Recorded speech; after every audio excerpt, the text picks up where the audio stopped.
minha esperança está no Senhor.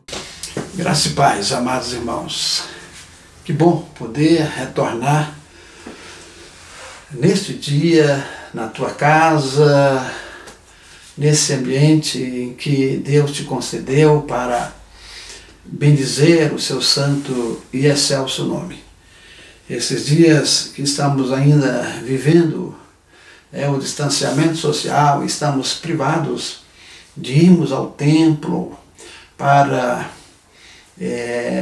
nos congratularmos com os nossos irmãos e louvarmos e bendizermos o nome do Senhor conjuntamente. Este tem sido o mecanismo pelo qual Deus tem nos dado para minimizar essa distância e poder alimentar, aquecer a nossa fé nesses dias tão difíceis. Quero convidar você e a sua família para abrir a palavra do Senhor no Evangelho segundo escreveu Lucas, no capítulo de número 7, no verso de número 28, que nos diz assim a palavra do Senhor. Eu vos digo, entre os nascidos de mulher, ninguém é maior do que João, mas o menor no reino de Deus é maior do que ele.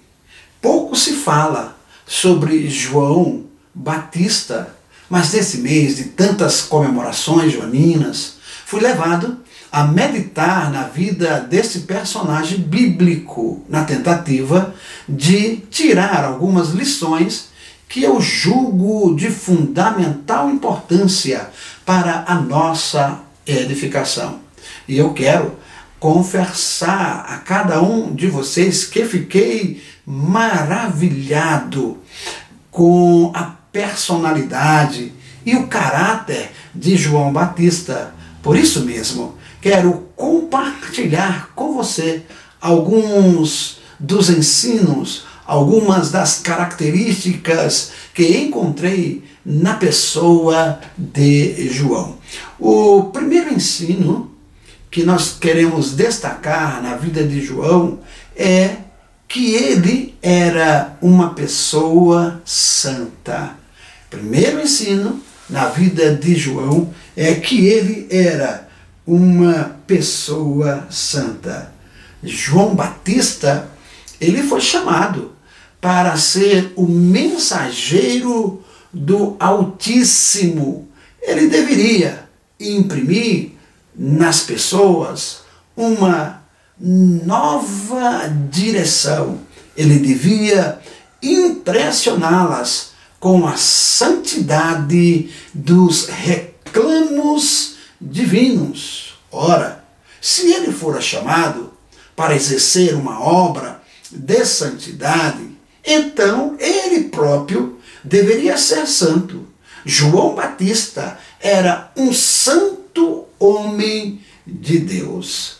Com os filhos de Deus, temos que ser santo, como filhos do Altíssimo, regenerados pela graça do Senhor. O que Ele espera de cada um de nós é que sejamos de fato santos. O autor aos Hebreus diz exatamente isso, que sem a santificação ninguém poderá ver a Deus. Há uma necessidade, portanto, de demonstrarmos esta santidade. João tinha esta convicção de que havia sido chamado para viver uma vida santa. Por que precisamos ser um templo para a presença de Deus? Ser santo significa ser consagrado a Deus, dedicado a Deus, viver com uma conduta coerente com Deus, que nos convida a sermos santos como Ele é. Nesse sentido, ser santo não é aqui uma conquista, mas um estado. Quando Deus me chama para uma obra, ele me santifica, me escolhe, me separa, me dedica inteiramente a ele.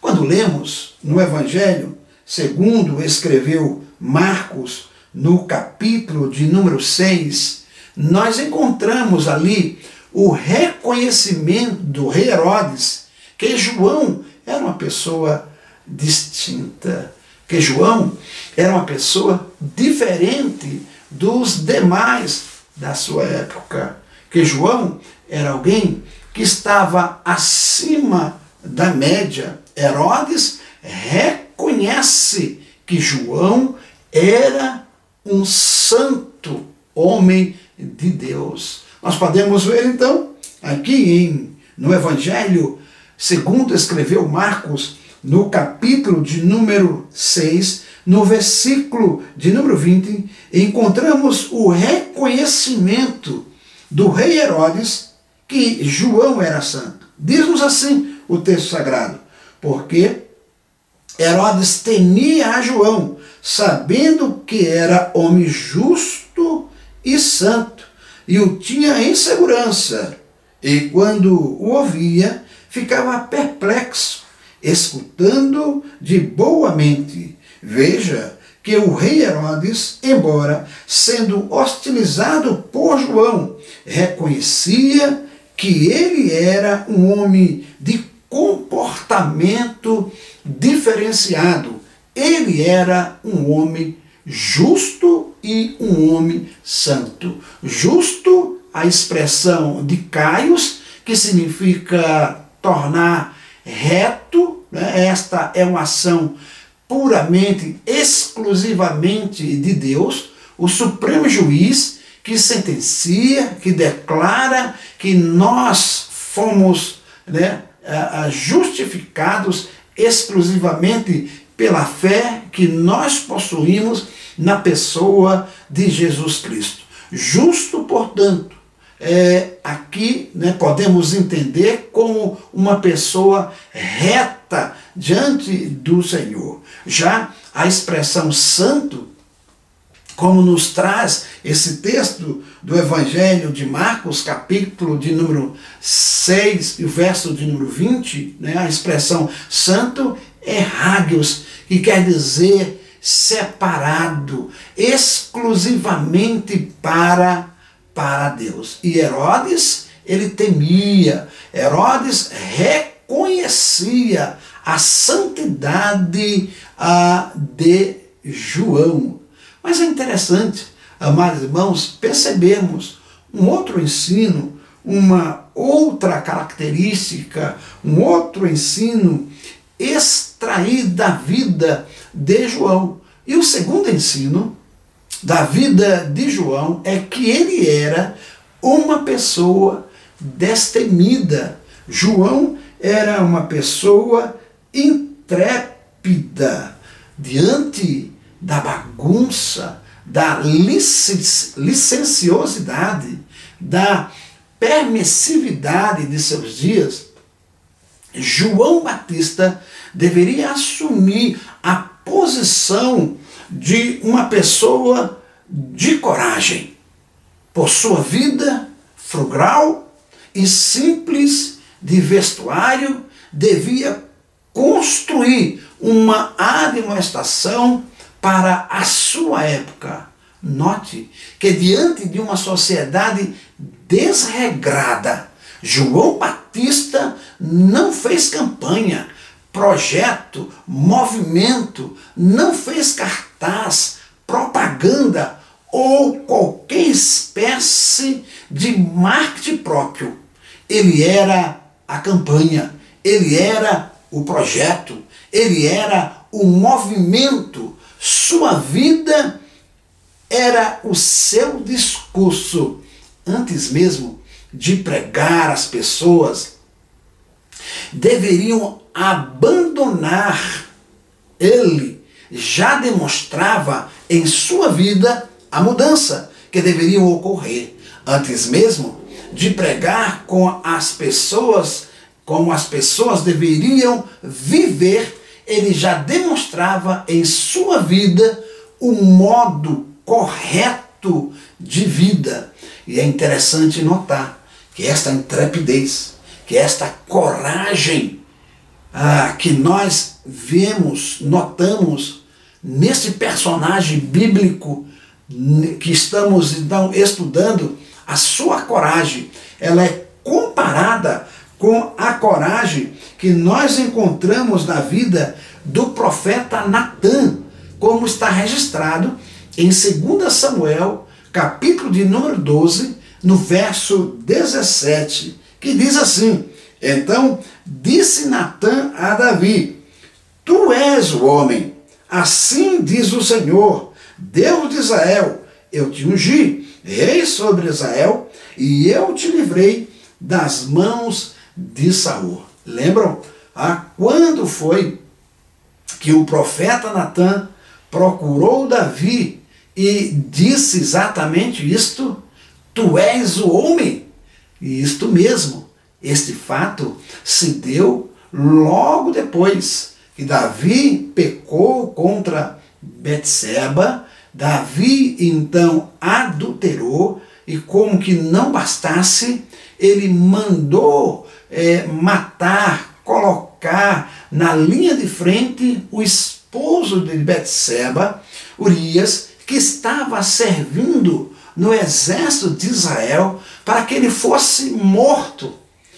Natã conta a Davi uma certa parábola, e Davi diz que aquele homem deveria ser então morto. Ao que Natã então ele retruca de forma intrépida, corajosa, aponta para Davi e diz: este homem é tu, Davi, este homem é de fato você.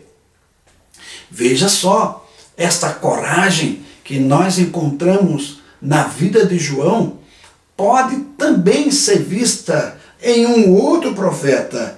Em 1 Reis, capítulo de número 18, nós vamos encontrar a figura emblemática do profeta Elias. Elias foi um profeta digno de nota e que se assemelha muito a João. E 1 Reis, capítulo 18, o verso de número 18, nos diz assim: respondeu Elias: eu não tenho perturbado a Israel, mas tu e a casa de teu pai, porque deixaste os mandamentos do Senhor e seguiste aos Baalaíns. É verdade, aqui o profeta Elias está confrontando o rei Acabe, que tinha se desviado dos caminhos do Senhor, que estava adorando aos ídolos de forma muito especial. Aqui Elias diz que ele está adorando ou trocou o Senhor para adorar os Baalaíns. E quando Acabe acusa Elias de estar perturbando a ordem em Israel, ele então se vira para o rei e diz: eu não tenho perturbado a Israel, mas tu e a tua casa, tu e a casa de teus pais é quem tem tratado, é quem tem perturbado, é quem tem contrariado a santidade do nosso Deus, é que tem quebrado os mandamentos do Senhor. A coragem, a intrepidez que nós encontramos em Elias, nós também podemos ver na pessoa de João, quando a liderança religiosa de sua época vai ter com ele, ele repreendeu dizendo assim. Veja lá em Mateus, abra a sua Bíblia, Mateus capítulo de número 3, verso 7 e o verso de número 8, nos diz assim a palavra do Senhor: vendo ele porém, que muitos fariseus e saduceus vinham ao batismo, disse-lhes: raça de víboras, quem vos induziu a fugir da ira vindoura? Produzi, pois, frutos dignos de arrependimento. Observe que antes João Batista repreendeu a realeza, repreendeu então o rei Herodes, a autoridade política. Agora, uma vez que os principais sacerdotes, as principais lideranças eclesiásticas vinham então a João, é nos dito aqui que os fariseus e os saduceus foram até João com o intuito de se batizar. No entanto, o que João diz é que eles precisam se arrepender.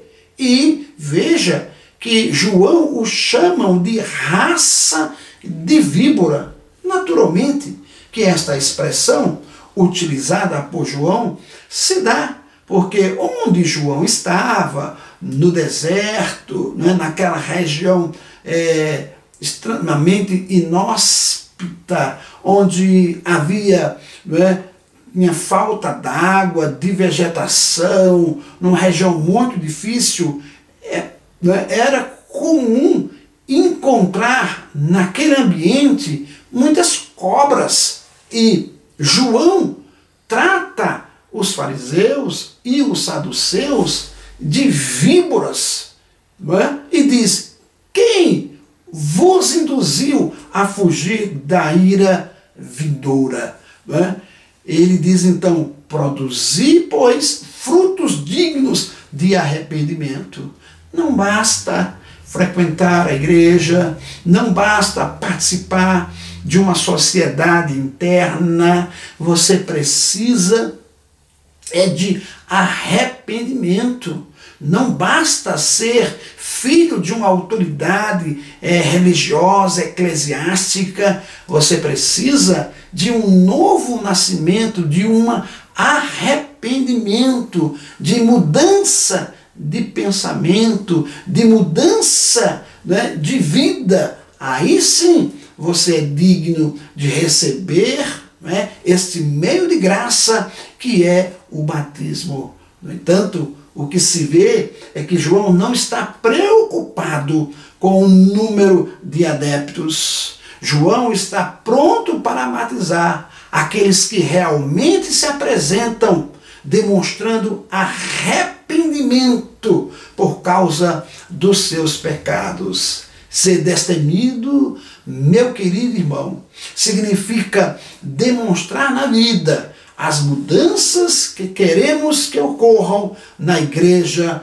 e na sociedade. Ser corajoso significa repreender os maus comportamentos com o poderoso sermão de uma vida pautada na vontade de Deus. E em terceiro e último lugar, nós podemos destacar uma outra característica, um outro ensino que nós podemos tirar da vida de João.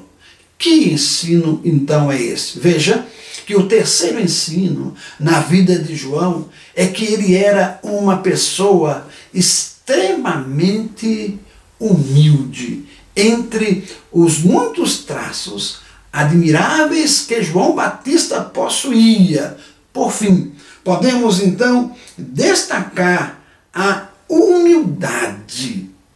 Humildade essa que nos lembra a humildade do centurião, mencionado um pouco antes do nosso texto básico. Portanto, no Evangelho de Lucas, no capítulo de número 7, no verso de número 6, nós encontramos essa citação de um grande servo do Senhor, chamado centurião.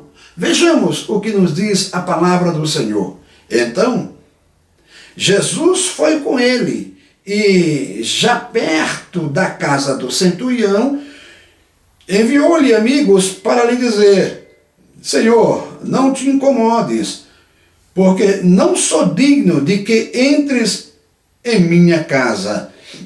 Note bem, amados irmãos, a expressão encontrada aqui em Lucas 7, verso 8.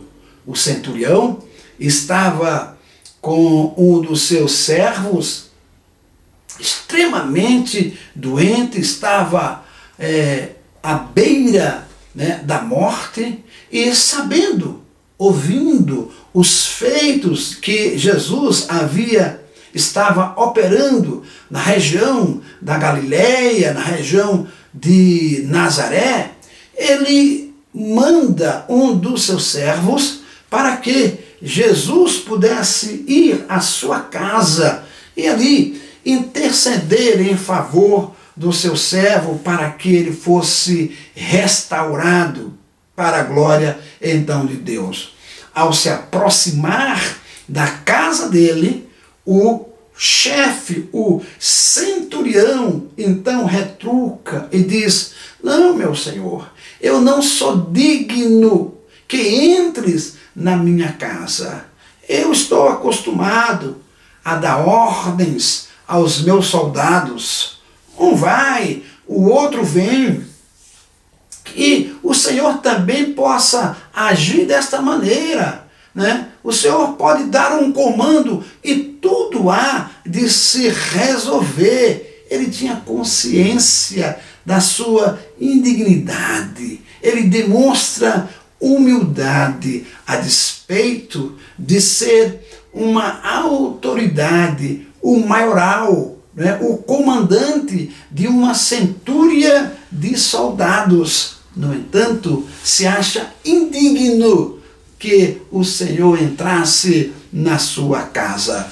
João Batista adquiriu, amados irmãos, reconhecimento, fama, boa reputação, mas ele sempre se manteve humilde. Isto é bem ilustrado por estas palavras que encontramos no Evangelho de Mateus, no capítulo de número 3, no versículo de número 11. Abra a sua Bíblia e acompanhe o que nos diz então o Senhor nessa ilustração da humildade vista na vida de João. Eu vos batizo com água para arrependimento, mas aquele que vem depois de mim é mais poderoso do que eu, cujas sandálias não sou digno de levar.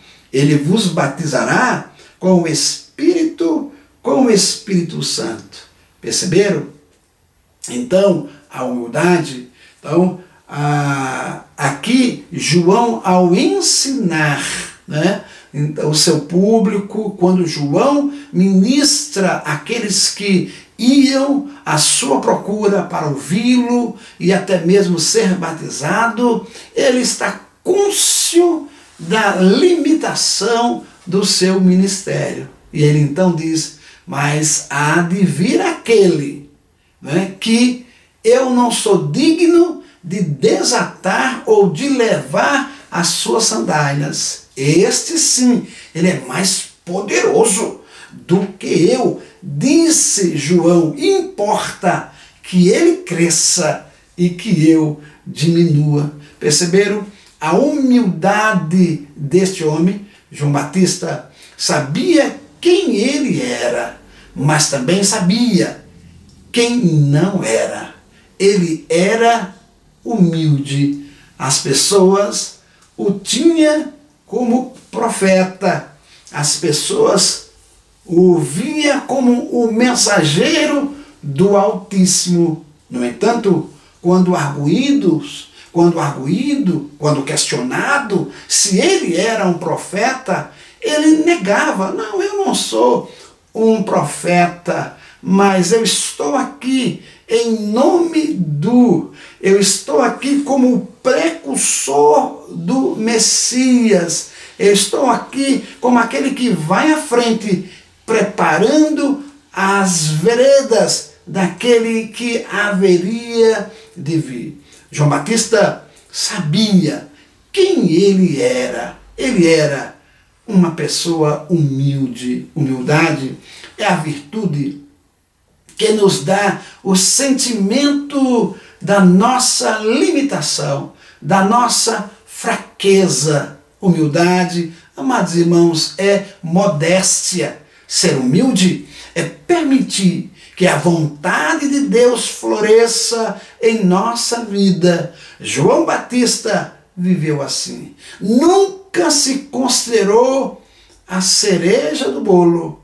E embora santo, corajoso, decidido, se manteve humilde ao longo do seu ministério. Podemos concluir? Então, nesse instante, bem, eu quis compartilhar com você algumas poucas características encontradas na vida desse personagem bíblico, na vida de João. Ele era santo, ele era destemido, ele era uma pessoa extremamente humilde. Amados irmãos, você consegue imaginar o efeito de alguém com essas características convivendo com outras pessoas? O efeito não pode ser outro. O efeito, ele é e será extraordinário, assim como foi a vida de João Batista. Muitos deram ouvidos à sua instrução. Muitos sacrificaram tudo a fim de obedecer. Multidões seguiam a esse novo mestre de um lugar para outro. Tudo o que eu lhes disse pode ser resumido na seguinte frase: mais do que apenas impacto ou admiração, a vida de um verdadeiro cristão causa efeito transformador na vida das pessoas ao seu redor. Pense nisto. João Batista, um homem de Deus, que caracteriza-se, sobretudo, por ter uma vida santa, por ser ele intrépido, logo corajoso, mas a despeito de tudo isso, nunca se desvencilhou da sua humildade. Que você possa encontrar na sua vida cristã estes elementos. Que Deus te abençoe e lhe conceda uma semana extremamente abençoadora. Fiquem com Deus e até a próxima.